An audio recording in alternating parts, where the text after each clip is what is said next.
আসসালামু আলাইকুম। এটিএন বাংলার প্রতিষ্ঠা বার্ষিকীর শুভেচ্ছা জানিয়ে শুরু করছি এটিএন বাংলার সংবাদ। আপনাদের সাথে আছি আমি সৈয়দা মারিয়া হোসেন। প্রথমে থাকছে বিআরবি কেবল সংবাদ শিরোনাম। তত্ত্বাবধায়ক সরকার পুনর্বহাল, গণভোট সহ সংবিধানের মৌলিক কয়েকটি বিষয় সংশোধনে একমত দলগুলো। সংসদের উচ্চকক্ষ গঠন প্রক্রিয়ায় মতানৈক্য।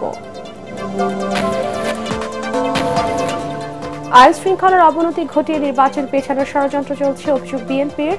জামাত এনসিপি নিজেদের নেতাদের নিজের চেহারা আয়নায় দেখার পরামর্শ। জুলাই শহীদ দিবস উপলক্ষে কাল রাষ্ট্রীয় শোক পালন করবে সরকার। অর্ধনমিত থাকবে জাতীয় পতাকা। মসজিদ সহ সকল ধর্মীয় উপাসনালয়ে হবে প্রার্থনা। 6 দিন পার হলেও ব্যবসায়ী সোহাগ হত্যার রহস্য বের করতে পারেনি পুলিশ। মাস্টারমাইন্ড সম্পর্কেও অজানা। নারায়ণগঞ্জে আরও এক আসামি গ্রেফতার। এবং 29 বছরে পা দিল দেশের প্রথম বেসরকারি স্যাটেলাইট চ্যানেল এটিএন বাংলা। বস্তুনিষ্ঠ সংবাদ ও মানসম্পন্ন অনুষ্ঠানে ব্যাপক দর্শকপ্রিয়তা অর্জন। শুনছিলেন বিআরবি কেবল সংবাদ শিরোনাম, এবারে বিস্তারিত। জাতীয় ঐক্যমত্য কমিশনের সাথে আজ 7 ঘণ্টার বৈঠকে তত্ত্বাবধায়ক সরকার ব্যবস্থা পুনর্বহাল, জনগুরুত্বপূর্ণ বিষয়ে গণভোটের আয়োজন সহ সংবিধান সংশোধনের ক্ষেত্রে মৌলিক কয়েকটি বিষয়ে একমত হয়েছে রাজনৈতিক দলগুলো। তবে সংসদে উচ্চকক্ষ গঠনের প্রক্রিয়া নিয়ে ঐক্যমত্যে পৌঁছতে পারেনি তারা। বৈঠক শেষে কমিশনের সহসভাপতি ডক্টর আলী রিয়াজ জানান, অমীমাংসিত বিষয়গুলোতে আগামী সপ্তাহে রুল দেয়া হবে। ঐক্যমত্যে পৌঁছাতে ব্যর্থ হলে এই দায় প্রত্যেক দলকে নিতে হবে বলে হুঁশিয়ার করেন তিনি। ইমদাদুল্লাহ বাবুর রিপোর্ট। জাতীয় ঐকমত্য কমিশনের সাথে ধারাবাহিক সংলাপের 14তম দিনে গেল 3 বৈঠকে অমীমাংসিত বিষয়, সংসদে উচ্চকক্ষ গঠন প্রক্রিয়া, সংবিধান সংশোধন ও নারী আসন সংস্কার বিষয়ে আলোচনা করেন রাজনৈতিক দলগুলোর প্রতিনিধিরা। এদিন প্রায় 7 ঘণ্টার বৈঠকে তত্ত্বাবধায়ক সরকার ব্যবস্থা ফিরিয়ে আনা ও বিধান পরিবর্তন না করা এবং জাতীয় স্বার্থ সংশ্লিষ্ট বিষয়ে গণভোটের আয়োজন সহ সংবিধানের মৌলিক কয়েকটি বিষয় সংশোধনে একমত হয় রাজনৈতিক দলগুলো। তবে তত্ত্বাবধায়ক সরকার প্রধান ও উপদেষ্টা নিয়োগ প্রক্রিয়ার বিষয়ে কোনো ঐক্যমতে পৌঁছাতে পারেনি তারা। যদি আপার হাউস এখানে ডিসিশন হয়ে যায়, 2/3 সমর্থনটি এখানে হলে ভালো হয়। মৌলিক বিষয় সব বিষয় না, যেমন আজকে বলা হচ্ছে দাড়ি, কমা, সেমিকোলন চেঞ্জ করতে হলে গণভোট লাগবে না, কিন্তু যদি মৌলিক বিষয় হয় তাহলে আবার গণভোটে যেতে হবে। রাষ্ট্র তার কোনো নাগরিকের ধর্মবিশ্বাস, কোনো রাজনৈতিক বিশ্বাসের জন্য, কোনো সাংস্কৃতিক বিশ্বাসের জন্য রাষ্ট্র তার সাংবিধানিক গণতান্ত্রিক অধিকারের ক্ষেত্রে নাগরিকদের মধ্যে কোনো বৈষম্য করবে না। আর সংসদের উচ্চকক্ষ গঠনের প্রক্রিয়ায় জামায়াত ও এনসিপি সহ কয়েকটি দল পিআর বা সংখ্যানুপাতিক পদ্ধতি চাইলে তা সরাসরি প্রত্যাখ্যান করেছে বিএনপি ও সমমনা দলগুলো। বাংলাদেশে কখনো প্রয়োজন আমরা প্রাদেশিক সরকারও করতে পারি, দ্বিকক্ষ বিশিষ্ট করতে পারি, কিন্তু এখন এটা প্রয়োজন নাই। আজকে এটা ছিল আমাদের সুনির্দিষ্ট বক্তব্য। অধিকাংশ দল পিআর পদ্ধতিতে উচ্চকক্ষের আসন বিন্যাসের ব্যাপারে একমত হলেও বিএনপি এবং তার সঙ্গে গুটিকতক দল তারা পিআর পদ্ধতিতে উচ্চকক্ষের নির্বাচন চায় না। কেউ অভিযোগ করতেই পারে এটা লোয়ার হাউসের রেপ্লিকা হবে ইত্যাদি, পাওয়ার ফাংশন কি হবে সেগুলো নিয়ে আলোচনা করতে পারে। সেটাতে আলোচনা শেষ হয়নি। আলোচনা শেষ হলে কমিশন বলেছে যে তাদের একটা মতামত বা সিদ্ধান্ত পরবর্তী দিনে। বৈঠক শেষে ব্রিফিংয়ে ঐকমত্য কমিশনের সহ সভাপতি জানান, সংবিধানের মৌলিক বিষয়গুলোর সংস্কারে রাজনৈতিক দলগুলোর ঐক্যে না পৌঁছানোর সুযোগ নেই।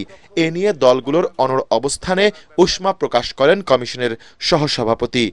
রাজনৈতিক দলগুলোর দায়িত্ব হচ্ছে সকলে মিলে আমাদের এক জায়গায় আসা, কেননা ঐকমত্য কমিশনের কোনো ব্যর্থতার জায়গা নেই। আমরা রাজনৈতিক দলগুলোর সঙ্গে সহযোগিতার জায়গায় আছি, আমাদের সকলে মিলে সাফল্য অর্জন করতে হবে। এর কোনো ব্যতিক্রমের জায়গা আমাদের সামনে নেই। যেহেতু আমরা একটা গণ অভ্যুত্থানের মধ্য দিয়ে এই জায়গায় এসেছি, রাজনৈতিক দলগুলো এখানে এসছেন, তারা নিঃসন্দেহে এটা উপলব্ধি করবেন। সময় স্বল্পতায় এদিন বাদ পড়েছে সংসদে নারী আসন সংস্কারের বিষয়টি। ইমদাদুল্লাহ বাবু, এটিএন বাংলা, ঢাকা।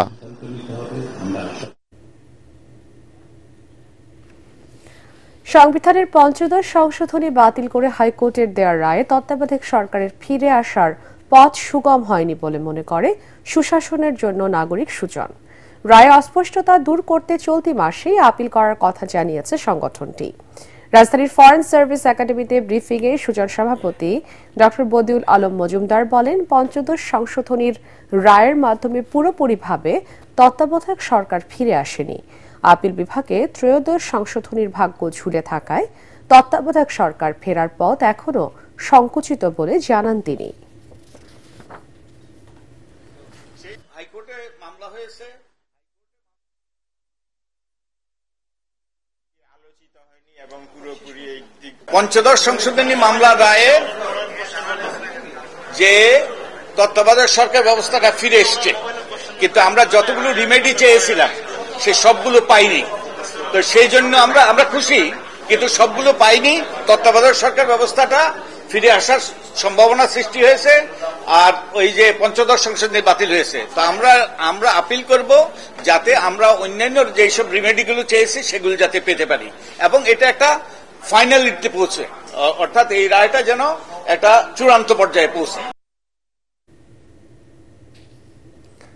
দেশে আইন শৃঙ্খলা পরিস্থিতির অবনতি ঘটিয়ে জাতীয় নির্বাচন পেছানোর ষড়যন্ত্র চলছে বলে মনে করেন বিএনপির সিনিয়র নেতারা। রাজধানীতে পৃথক অনুষ্ঠান ও দলীয় কর্মসূচিতে অংশ নিয়ে তারা বলেন, যারা বিএনপির শীর্ষ নেতাদের বিরুদ্ধে কুৎসা রটনা এবং কুরুচিপূর্ণ স্লোগান দিচ্ছে তারা ফ্যাসিবাদ ফিরে আসার পথকেই সুগম করছে। সমালোচনা করার আগে জামাত ও এনসিপি নেতাদের নিজের চেহারা আয়নায় দেখার তাগিদ দেন কেউ কেউ। আর জানাচ্ছেন মাজহারুল হক মুহাসির। বিএনপি ও জিয়া পরিবারের নামে মিথ্যাচারের প্রতিবাদে রাজধানীর নয়াপল্টনে স্বেচ্ছাসেবক দলের এই বিক্ষোভ সমাবেশ। বৈরী আবহাওয়া উপেক্ষা করেই এতে অংশ নেন দলটির নেতাকর্মীরা। পরে পল্টন থেকে শুরু হয়ে কাকরাইল, শান্তিনগর সহ বিভিন্ন এলাকা ঘুরে শাহবাগে গিয়ে শেষ হয় তাদের বিক্ষোভ মিছিল। এর আগে পল্টনে সংক্ষিপ্ত সমাবেশে বক্তব্য রাখেন নেতাকর্মীরা।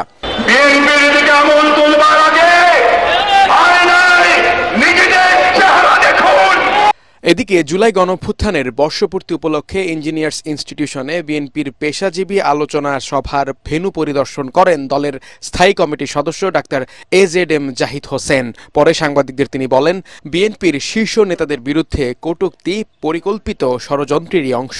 দেশে আইন শৃঙ্খলা রক্ষা আইন শৃঙ্খলার অবনতি ঘটানো যায় তাহলে নিশ্চয়ই কোনো না কোনো কর্নারের লাভ হওয়ার সম্ভাবনা আছে। তবে আমরা খুবই আশাবাদী, ইনশাআল্লাহ ফেব্রুয়ারির মধ্যভাগের মধ্যে নির্বাচনের যে কমিটমেন্ট ওনারা করেছেন সেটি ওনারা ফুলফিল করবেন। অভ্যুত্থানের 1 বছর পূর্তি উপলক্ষে ঢাকা বিশ্ববিদ্যালয়ের টিএসসিতে বিভিন্ন ক্রিয়াশীল ছাত্র সংগঠনের প্রতিনিধিদের নিয়ে আলোচনা সভা করে জাতীয়তাবাদী ছাত্রদল। এতে এক মঞ্চে দেখা যায় রাকিব, নাসির, আবু বাকের, নাজমুল সহ বিভিন্ন ক্রিয়াশীল ছাত্র সংগঠনের প্রতিনিধিদের।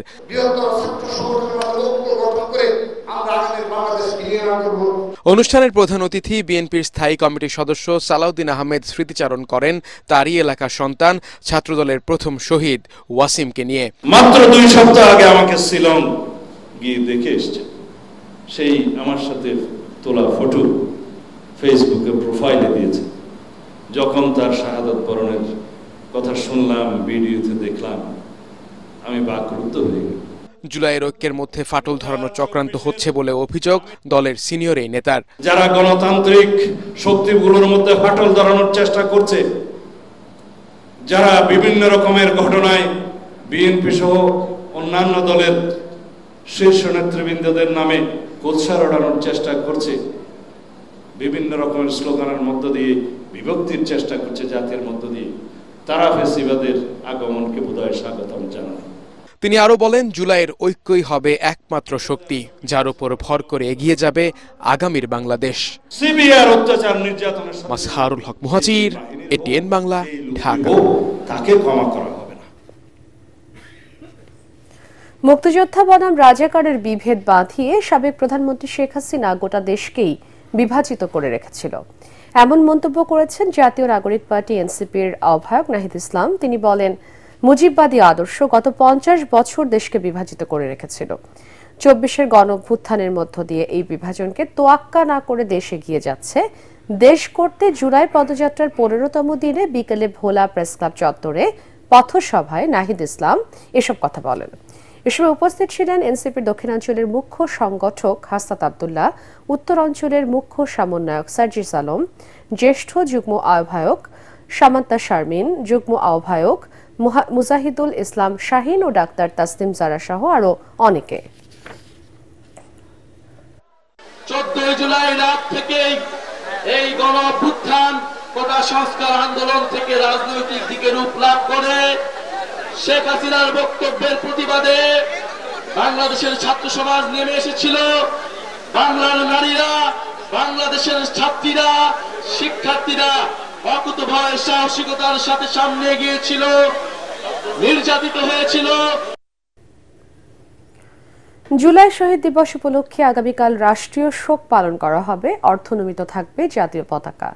মসজিদ সহ বিভিন্ন ধর্মীয় উপাসনালয়ে হবে দোয়া, মোনাজাত ও প্রার্থনা। আজ এক প্রজ্ঞাপনে এ তথ্য জানিয়েছে মন্ত্রিপরিষদ বিভাগ। এতে বলা হয়, দিবসটি উপলক্ষে 16 জুলাই রাষ্ট্রীয়ভাবে শোক পালনের সিদ্ধান্ত নিয়েছে সরকার। এ উপলক্ষে বাংলাদেশের সব সরকারি, আধা সরকারি এবং স্বায়ত্তশাসিত প্রতিষ্ঠান, শিক্ষা প্রতিষ্ঠান সহ সব সরকারি ও বেসরকারি ভবন এবং বিদেশে বাংলাদেশ মিশনে জাতীয় পতাকা অর্ধনমিত থাকবে। রাষ্ট্রীয় শোকের অংশ হিসেবে গণ অভ্যুত্থানে শহীদদের আত্মার মাগফিরাত কামনায় কাল দেশের সব মসজিদে বিশেষ দোয়া এবং অন্যান্য ধর্মীয় প্রতিষ্ঠানে প্রার্থনার আয়োজন করা হবে।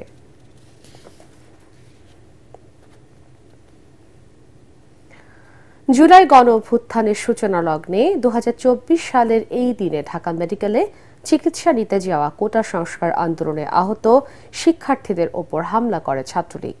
সমাবেশের নামে ঢাকা বিশ্ববিদ্যালয় ক্যাম্পাসে লাঠিসোঁটা ও দেশীয় অস্ত্র নিয়ে আন্দোলনকারী শিক্ষার্থীদের ওপর নগ্নভাবে হামলা চালায় তারা। ধাওয়া পাল্টা ধাওয়ায় রণক্ষেত্রে পরিণত হয় শহীদুল্লাহ হল এলাকা। ভিসি চত্বরে নারী শিক্ষার্থীদের ওপর নেক্কারজনক হামলার ঘটনায় ক্ষোভে ফুঁসে ওঠে সারা দেশ। এর জেরে বিক্ষোভ ছড়িয়ে পড়ে পুরো দেশে। উত্তাল সেই দিনের কথা মনে করিয়ে দিচ্ছেন মুশফিকুর রহমান। তাদের এই আত্মস্বীকৃত রাজাকার, তার জবাব তারাই। 15 জুলাই ধানমন্ডির দলীয় কার্যালয়ে সংবাদ সম্মেলনে আওয়ামী লীগের সাধারণ সম্পাদক ওবায়দুল কাদেরের এমন বক্তব্যের পর বেপরোয়া ছাত্রলীগ আরো মারমুখী হয়ে ওঠে। যারা বাড়াবাড়ি করছেন, যারা আমি রাজাকার বলছেন, সব কিছুর জবাব দেওয়া হবে। কোটা বিরোধী আন্দোলনের উদ্দেশ্যে ছাত্রলীগ সভাপতি সাদ্দাম হোসেনের এমন হুমকির পর দেশের বিভিন্ন শিক্ষা প্রতিষ্ঠানে আন্দোলনরত শিক্ষার্থীদের উপর শুরু হয় ছাত্রলীগের অ্যাকশন। স্টুডেন্টরা যারা আন্দোলনে আসতে চেয়েছিল কিন্তু তাদের আন্দোলনে আসতে বাধা দেয় ছাত্রলীগ। হলে তখন তারা অবস্থান করছিল যাতে বাধা না দিতে পারে ছাত্রলীগ। এই কারণে যত স্টুডেন্ট ছিল, যারা আন্দোলনকারী ছিল, সকলে মিলে সেই হল প্রাঙ্গণে গিয়েছিল আর কি, আমরা যেটাকে হল পাড়া বলি। কিছু কিছু শিক্ষার্থীরা অনেক দূর এগিয়েও গিয়েছিল, তারা চেষ্টা করেছিল বিজয় 71 হলের গেট ভেঙে সকলকে বের করে নিয়ে আসবে। সো এই মুহূর্তেই ছাত্রলীগ তখন ধারালো অস্ত্র নিয়ে সকল আন্দোলনকারীদের ধাওয়া দেয় সেই হলপাড়ার থেকে। ঢাবির ভিসি চত্বরে নারী শিক্ষার্থীদের উপর নারকীয় হামলা সেদিন নাড়া দেয় পুরো দেশের মানুষকে। ধাওয়া পাল্টা ধাওয়ায় রণক্ষেত্রে পরিণত হয় পুরো ক্যাম্পাস। পেছনে একটা ডাবল ডেকার লাল রঙের বাস রাখা ছিল আমাদের ঢাকা বিশ্ববিদ্যালয়ে, তার পেছনে গিয়ে মেয়েরা আশ্রয় নেয়। সো ওখানে ঢাকা বিশ্ববিদ্যালয়ে শুধু হল ছাত্রলীগেরই যে কর্মী ছিল সেরকম না, এখানে বাইরের কিছু লোকও ছিল যারা উপর্যুপরি হামলা করছিল। এবং সেই হামলার যে ফলটা নারীদের উপরে বেশিরভাগ হামলাটা হয়েছিল, এটার কারণ হচ্ছে ওই জটলাটার মধ্যে মেয়েরা কিন্তু ঠিক সময় মতো এসে পৌঁছাতে পারেনি, যে কারণে তারা বাইরের সাইডটায় ছিল। আর হামলা যখন করেছে, যখন মারগুলো দিয়েছে, তখন মেয়েরাই সামনে পড়েছিল। দেশের বিভিন্ন শিক্ষা প্রতিষ্ঠানে ছাত্রলীগের বর্বর হামলায় সারা দেশে অসংখ্য আন্দোলনকারী আহত হন। ঢাকা বিশ্ববিদ্যালয় ক্যাম্পাসে আহত শিক্ষার্থীরা ঢাকা মেডিকেল কলেজ হাসপাতালে চিকিৎসা নিতে গেলে সেখানেই তাদের উপর হামলে পড়ে ছাত্রলীগের সন্ত্রাসীরা। ছাত্রলীগ বাইরের থেকে একবার ঢাকা মেডিকেলের দিকে ধাওয়া দিল। আহত যারা ইনজুর্ড হয়েছে ওরা তো দৌড়ে ভেতরে ঢুকতে পারতেছে না, তাইলে তো ওরা বাইরে যে বসে আছে নিচে ওই মানুষের হুড়োহুড়িতে ওরা পদদলিত হইতেছে, এরকম অবস্থা। মারামারিতে ওদেরও তো কিছু না কিছু 2-4 জন আহত হয়েছে এবং দেখা যায় যে একজন রোগীকে নিয়ে 5-6 জন করে ঢুকতেছে। এইভাবে হয়েছে ভেতরে ছাত্রলীগ ইনফিল্ট্রেট করা শুরু করে। তো এটা তো একটা আশঙ্কা তৈরি হয় যে এবার তো বাইরে থেকে আক্রমণ করবে না, এবার ভেতর থেকে আক্রমণটা হবে। বৈষম্য বিরোধী আন্দোলনে জড়িতদের খুঁজতে 15 জুলাই রাত 10টার পর ঢাকা বিশ্ববিদ্যালয়ের বিভিন্ন হলে সাধারণ শিক্ষার্থীদের মোবাইল তল্লাশি ও মারধর করে ছাত্রলীগের নেতাকর্মীরা।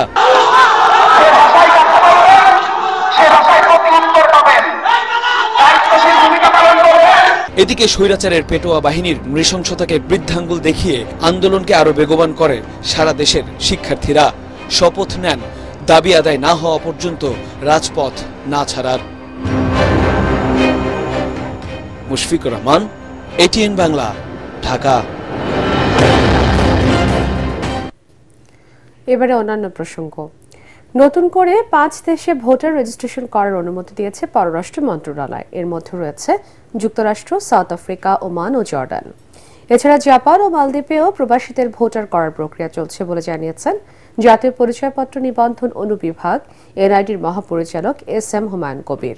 তিনি জানান, এ পর্যন্ত 48,000-এরও বেশি প্রবাসী ভোটার হওয়ার আবেদন করেছেন। এর মধ্যে 9 দেশে ভোটার হয়েছেন 17,367 জন।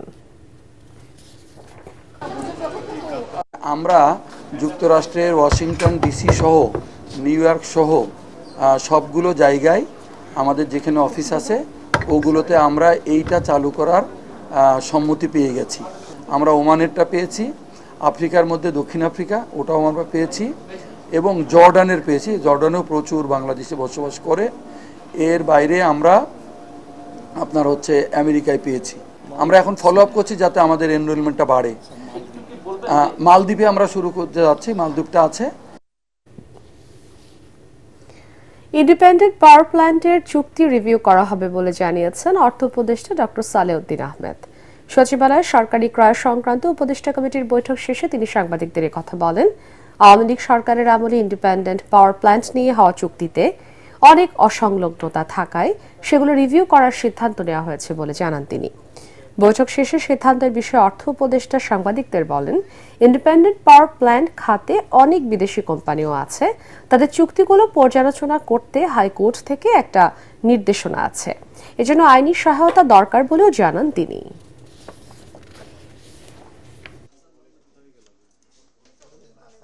বিগত সরকারের সময় কতগুলো ইন্ডিপেন্ডেন্ট পাওয়ার প্ল্যান্টের কতগুলো চুক্তি হয়েছিল। চুক্তিতে আমরা দেখেছি অনেক অসম ক্লজ ছিল, সেগুলো রিভিউ করার জন্য।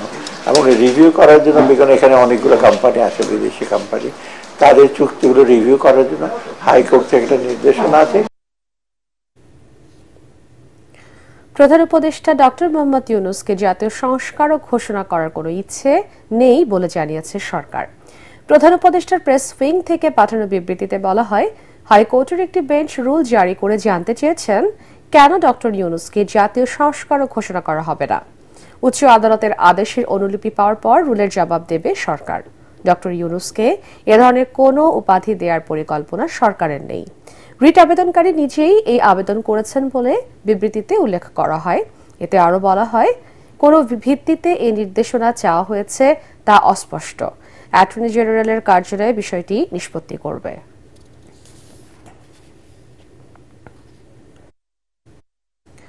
ছয় দিন পার হলো মিডফোর্ডের ব্যবসায়ী সোহাগ হত্যার রহস্য উদ্ঘাটন করতে পারেনি পুলিশ।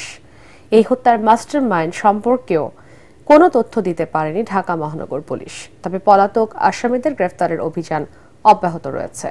এদিকে সোহাগ হত্যার এজাহারভুক্ত আসামি নান্নু কাজীকে নারায়ণগঞ্জের বন্দর থেকে গ্রেফতার করেছে র্যাব। মনির হোসেন, তপুর রিপোর্ট। সোহাগ হত্যা মামলার ৬ নম্বর আসামি নান্নু কাজী। গোয়েন্দা তথ্যের ভিত্তিতে নান্নুকে নারায়ণগঞ্জ থেকে গ্রেফতার করে র্যাব। এ নিয়ে আলোচিত এ হত্যার ৮ আসামি গ্রেফতার হলো। নৃশংস এই হত্যার 1 সপ্তাহ হতে চললেও ঘটনার মূল রহস্য উন্মোচন করতে পারেনি আইনশৃঙ্খলা বাহিনী। ঘটনার মাস্টারমাইন্ড কে তা জানতে এখনো তদন্ত করছে পুলিশ। একটা কথা আমি পরিষ্কারভাবে বলতে চাই, আমরা এই ঘটনাটা একদম খুব নিবিড়ভাবে তদন্ত করছি এবং অত্যন্ত গুরুত্ব দিয়ে তদন্ত করছি। এক্ষেত্রে কোনো রকমের চাপ আমরা অনুভব করছি না। যারা আমাদের কাছে গ্রেপ্তার রয়েছে তাদেরকে আমরা ব্যাপক জিজ্ঞাসাবাদ করছি এবং আরও যারা এখানে জড়িত তাদেরকে শনাক্ত করারও চেষ্টা করছি। সব মিলিয়ে আমরা আশা করি এটার সুষ্ঠু তদন্ত হবে এবং আমরা সেই অনুযায়ী বিজ্ঞ আদালতে পুলিশ প্রতিবেদনটা দাখিল করব। আসামিদের ধরতে রাজনৈতিক কোনো চাপ নেই বলেও জানান DMP DC media Talebur Rahman. কোনো ঘটনার সব আদ্যপান্ত বিশ্লেষণ না করে উপসংহারে পৌঁছানো খুব কঠিন। এক্ষেত্রেও এটা তার ব্যতিক্রম না। আমরা নিবিড় তদন্ত করছি, আশা করি আমাদের তদন্তে সবকিছু বেরিয়ে আসবে। তদন্তের মাধ্যমে হত্যার মূল রহস্য উদ্ঘাটন সম্ভব বলে জানান ডিএমপির এই কর্মকর্তা। মনির হোসেন তপু, এটিএন বাংলা, ঢাকা। বাংলাদেশের আকাশে টেলিভিশনে নতুন দিগন্তের সূচনা হয়েছিল যেদিন, সেই দিনটি 15 জুলাই 1997। সময় গড়িয়েছে, পর্দা বদলেছে, কিন্তু হৃদয়ের পর্দায় অমলিন থেকে গেছে এটিএন বাংলা। দেশের প্রথম স্যাটেলাইট চ্যানেলটি আজ পা রাখল 29 বছরে। এর পেছনে রয়েছে এক ঝাঁক দক্ষ কর্মী ও কলাকুশলীর অক্লান্ত পরিশ্রম, যাদের প্রচেষ্টায় বিরামহীন ছুটে চলছে চ্যানেলটি। বস্তুনিষ্ঠ সংবাদ পরিবেশন করে এরই মধ্যে দর্শকদের হৃদয়ে জায়গা করে নিয়েছে দেশের প্রথম বেসরকারি satellite channel ATN Bangla. Report SM. আশরাফের।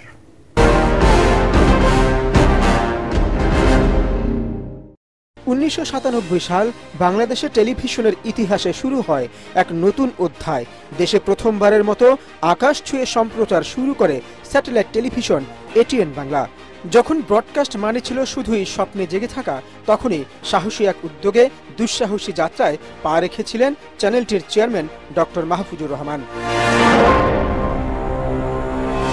তখন মানুষ খুঁজত নিজের ভাষায় গল্প বলার মানুষ, ক্যামেরা আলোর ফ্রেমে আপন গল্পের সুর। সেই অভাব মেটাতে দিনরাত পরিশ্রমে এটিএন বাংলাই হয়ে ওঠে বিশ্ব বাংলার দূত। সংবাদ পরিবেশনে এখনও চ্যানেলটি রাখছে নির্ভরতার ছাপ। ঘটনার গভীরে পৌঁছাতে চেয়েছে সবসময়, চোখ মেলে চেয়েছে সত্যের দিকে। সংবাদ হোক, নাটক কিংবা গান, মঞ্চের আলোয় তারাই জ্বালিয়েছে নতুন চিহ্ন। সপ্তাহ জুড়ে দর্শকের চোখে চিরচেনা যে মুখ, তাদের অনেকেই বেড়ে উঠেছে এটিএন বাংলার হাত ধরে।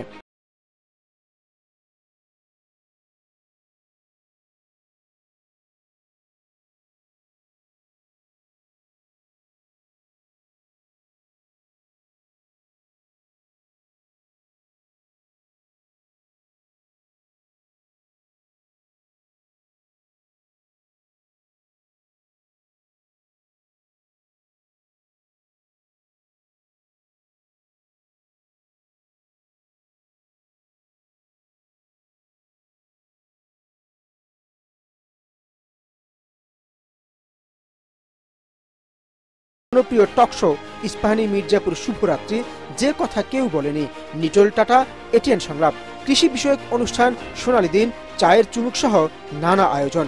কয়েকটি ধাপ পেরিয়ে রঙিন পর্দায় সম্প্রচার হয় এসব জনপ্রিয় অনুষ্ঠান।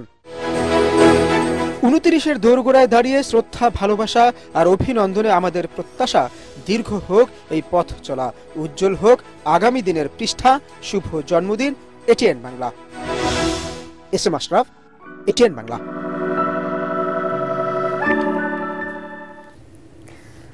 তিস্তা মহাপরিকল্পনা নিয়ে চীনের সাথে আলোচনা চলছে। বছরের শেষ নাগাদ তা চূড়ান্ত হবে বলে জানিয়েছেন উপদেষ্টা সৈয়দা রিজওয়ানা হাসান। দুপুরে কুড়িগ্রামের রাজারহাট উপজেলার ঘড়িয়ালডাঙ্গা ইউনিয়নে তিস্তা নদী সংলগ্ন উন্নয়ন কার্যক্রম পরিদর্শনে গিয়ে তিনি এই কথা বলেন। উপদেষ্টা বলেন, তিস্তা তীরবর্তী অঞ্চলের মানুষের আশা আকাঙ্ক্ষার প্রতিফলন ঘটাতে কাজ করছে সরকার। তিনি জানান, এরই মধ্যে মাঠ পর্যায়ের কাজ শেষ হয়েছে। এ সময় পানি উন্নয়ন বোর্ডের মহাপরিচালক এনায়েতুল্লাহ, উত্তরাঞ্চলের প্রধান প্রকৌশলী মাহবুবুর রহমান, কুড়িগ্রাম জেলা প্রশাসক নুসরাত সুলতানা, পানি উন্নয়ন বোর্ডের নির্বাহী প্রকৌশলী রাকিবুল হাসান সহ অন্যান্যরা উপস্থিত ছিলেন। আমরা এসে জনগণের দাবি শুনেছিলাম যে তারা তিস্তাকে নিয়ে একটা মহাপরিকল্পনা চায়। আমরা সেই পরিকল্পনাটাকে মহাপরিকল্পনায় রূপ দেওয়ার জন্য চীন সরকারের সাথে কথাবার্তা শুরু করেছি। আপনারা জানেন যে আমরা 5টা গণশুনানি এখানে করেছি, যাতে এটা কোনো সরকারি পরিকল্পনা না হয়, এটা জনগণের আশা আকাঙ্ক্ষার প্রতিফলন ঘটানো একটা পরিকল্পনা হয়। প্রধান উপদেষ্টা ডক্টর মোহাম্মদ ইউনূসের সঙ্গে দেখা করেছেন খ্রিস্টানদের ধর্মীয় গুরু apostolic nuncio archbishop Kevin S Randall. রাষ্ট্রীয় অতিথি ভবন যমুনায় সাক্ষাৎকালে আর্চবিশপ র্যান্ডল আন্তধর্মীয় সংলাপ কর্মসূচিতে অংশ নিতে ডক্টর ইউনূসকে আমন্ত্রণ জানান। আগামী 6 থেকে 12 সেপ্টেম্বর অনুষ্ঠিত হবে এই সংলাপ। সেপ্টেম্বরে ফ্রাটেলি টুটি ফাউন্ডেশনে একটি অনুষ্ঠানে যোগদানের জন্য প্রধান উপদেষ্টাকে ইতালির রোমে আমন্ত্রণ জানান খ্রিস্টান ধর্মগুরু। প্রধান উপদেষ্টা ডক্টর মোহাম্মদ ইউনুস আর্চবিশপকে আমন্ত্রণের জন্য ধন্যবাদ জানান। নতুন পোপের প্রতি তার শুভকামনাও জানান প্রধান উপদেষ্টা।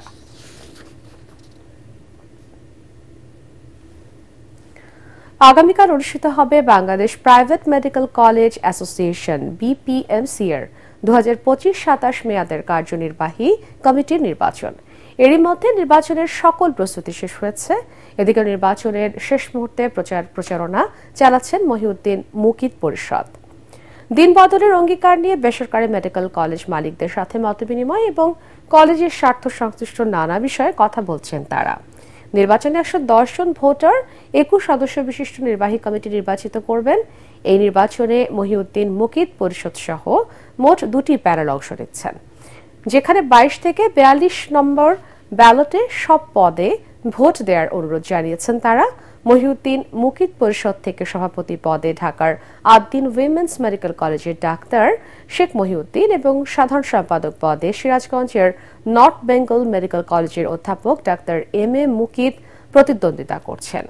এরই মধ্যে নির্বাচনে মহিউদ্দিন মুকিত পরিষদ বেসরকারি মেডিকেল কলেজের স্বার্থ সংশ্লিষ্ট নানা অঙ্গীকার করেছেন। মহিউদ্দিন মুকিত পরিষদ জিতলে বাস্তবতার প্রতিফলন ঘটবে বলে আশা করছেন মেডিকেল কলেজ মালিকরা। 2008 সালে এই অ্যাসোসিয়েশন শুরু হলেও দীর্ঘ 17-18 বছর কোনো নির্বাচন হয়নি। কতিপয় ব্যক্তি তাদের সময়ের সুযোগ মতো ক্ষমতাটা দখল করেছিলেন। দুর্ভাগ্যবশত গত 17-18 বছরের সমস্যার সমাধান হয়নি, বরঞ্চ সমস্যাগুলো আরও বেড়েছে। আমরা প্রত্যাশা করছি যে মহিউদ্দিন মুকিত যে পরিষদ অন্যদের সাথে নিয়ে এই নির্বাচনে প্রতিদ্বন্দ্বিতা করছে, তারা জয়ী হলে প্রাইভেট মেডিকেল কলেজগুলোর জন্য একটি হয়তো ভালো ভবিষ্যতের জন্য তারা অন্তত সংগ্রামটা করবে এবং একটা ভালো ভবিষ্যৎ হয়তো প্রত্যাশা করা যায়। আল আরাফা ইসলামী ব্যাংক অর্থ সংবাদ।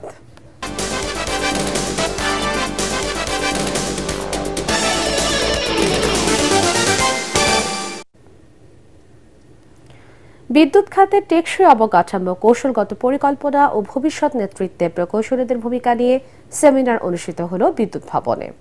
বাংলাদেশ পানি ও বিদ্যুৎ প্রকৌশলী সমিতির উদ্যোগে আয়োজিত সেমিনারে প্রধান অতিথি ছিলেন বিদ্যুৎ উন্নয়ন বোর্ডের চেয়ারম্যান প্রকৌশলী রেজাউল করিম। বিশেষ অতিথি ছিলেন বিউ বোর্ড সদস্য প্রশাসন আমিনুল হক, সদস্য পরিকল্পনা এবং উন্নয়ন প্রকৌশলী শামসুল আলম, সদস্য উৎপাদন প্রকৌশলী জহুরুল ইসলাম এবং সদস্য কোম্পানি অ্যাফেয়ার্স ও সদস্য বিতরণ প্রকৌশলী আনাম ওবায়দুল্লাহ।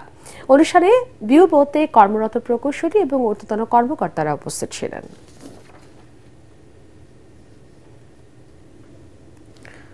ইউক্রেনকে আরও অস্ত্র দেয়া ছাড়াও রাশিয়ার ওপর কঠোর শুল্কারোপের হুমকি দিয়েছেন মার্কিন প্রেসিডেন্ট ডোনাল্ড ট্রাম্প।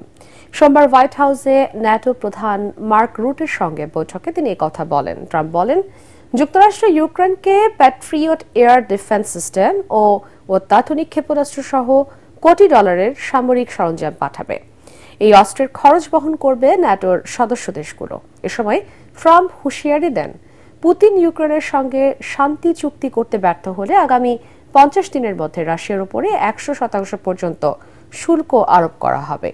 এদিকে সংক্ষিপ্ত যুদ্ধবিরতিতে রাজি হলেও 30 দিনের নিঃশর্ত যুদ্ধবিরতির প্রস্তাব প্রত্যাখ্যান করেছে মস্কো। তাদের দাবি, এই প্রস্তাব কিয়েভকে সেনা পুনর্গঠন এবং পুনরায় অস্ত্র সজ্জিত করার সুযোগ দেবে। এবারে খেলার খবর।